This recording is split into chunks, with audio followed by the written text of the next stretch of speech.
Hey there, back again with another one of our fundamental strikes. Today we're going to be looking at our crane's beak.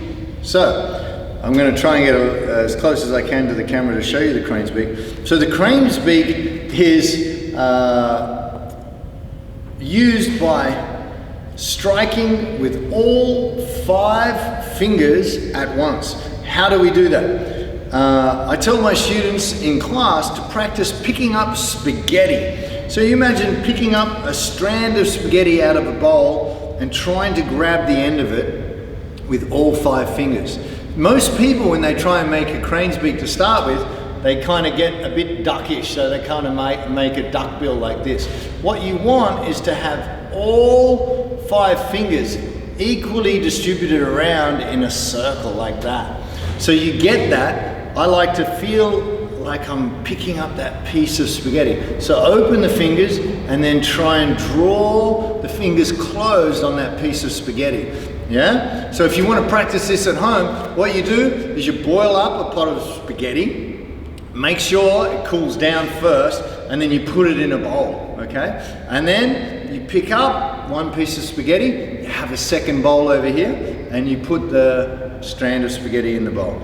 And then you fill the other bowl with the spaghetti. And then once you've done that, that hand is going to be so awesome at doing the crane's beak. Guess what you do then? Put it back. Take the other hand and put the spaghetti back in the first bowl using the other hand. Then both hands will be ready for the crane beak and we'll have no ducks. Okay, so the crane beak strike is similar to throwing a ball. So we have a whipping action.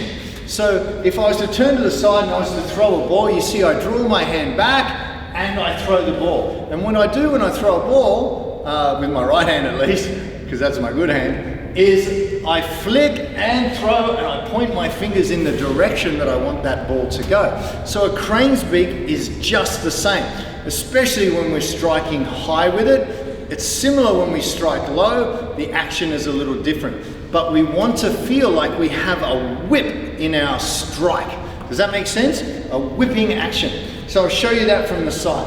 So if I was to practice my crane's beak in a position from a bow stance, I would bring my hand up and I have it behind my ear. Like this, so not behind my head because I'm going to hit myself in the back of the head. That wouldn't be cool. So that's called Yu-Fu, not Kung Fu, when you hit yourself.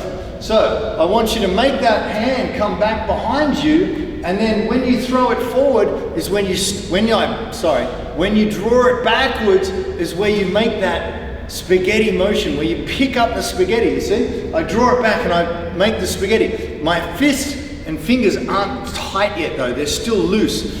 I will save that tension for when I strike. Remember, everything in Kung Fu, relax, then tense, relax, then tense. Not tense all the time. Ready? There's enough tension out there. Ready? So I bring the hands back and I make that beak loose and then I throw it forward. I whip. See it? Shoulder, elbow, wrist, fingers. Whack like that.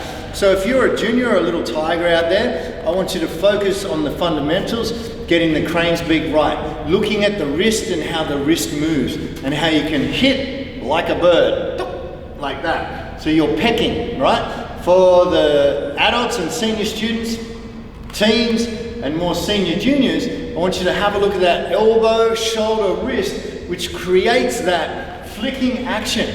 So when you strike, all of that kinetic energy comes through that small point right there. And that's the reason why we make the crane beak. I've had many students say to me, oh, how could you hurt someone with that? And I'm like, put up your hand. Yeah, so when we do this action and we put all of that force through a very small surface area, it makes a very, very painful strike in one really small area. So, where do you use a crane's beak to strike? I'm glad you asked. So we would use a crane's beak to strike the soft targets of the head, the eyes, the throat, the side, the temple. We would also use it to strike the groin. Why? Because in Kung Fu we love striking the groin. Because Kung Fu's for self-defense only, remember? So when we strike, We want all of that kinetic energy to come whipping out and into that beak. If you see the spaghetti, pulling the spaghetti, hit. Pull the spaghetti, hit. You can practice these techniques anytime. You can practice them walking down the street. You might look a bit grey, but that's okay. Oh, you're not allowed to walk down the street at the moment. That's okay. Practice them at home. Make sure, again, you have plenty of space around you.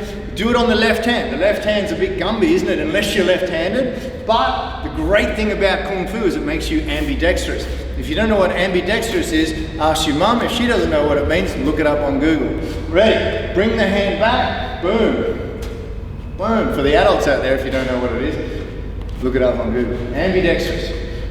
So I'm pulling back. I'm making that spaghetti feeling. Getting that spaghetti feeling. So I'm making the beak, not the duck. Then bring the hand back. You see the shoulder, elbow, wrist, and strike out. So you can practice these strikes using any stance you like. You can even just stand there and just practice that flicking motion. Shoulder, elbow, wrist back, then shoulder, elbow, wrist forward. Make your beak and strike in. So when we strike, for these ones I want you to strike on the line of your hip and shoulder. So you don't strike across. Some people get into the habit of striking across with their crane's beak. In our forms, when we do them, we move our body. So we move our body and we strike, but the strike is still like this. So this is the plane or the angle of my hip and my shoulder. And when I strike with my crane's beak, it's straight. We don't go like that. We may change the angle slightly, but when you practice it, I want you to bring it super straight. On that line there, super straight. Pull the spaghetti and then practice straight like that. Pull the spaghetti and then practice straight. And you have the crane, no ducks. You can even do two hands. You can do a little exercise. 10 on one side, 10 on the other, then 10 double crane strikes. Because double crane is better than single crane because it's double. See you in the next video.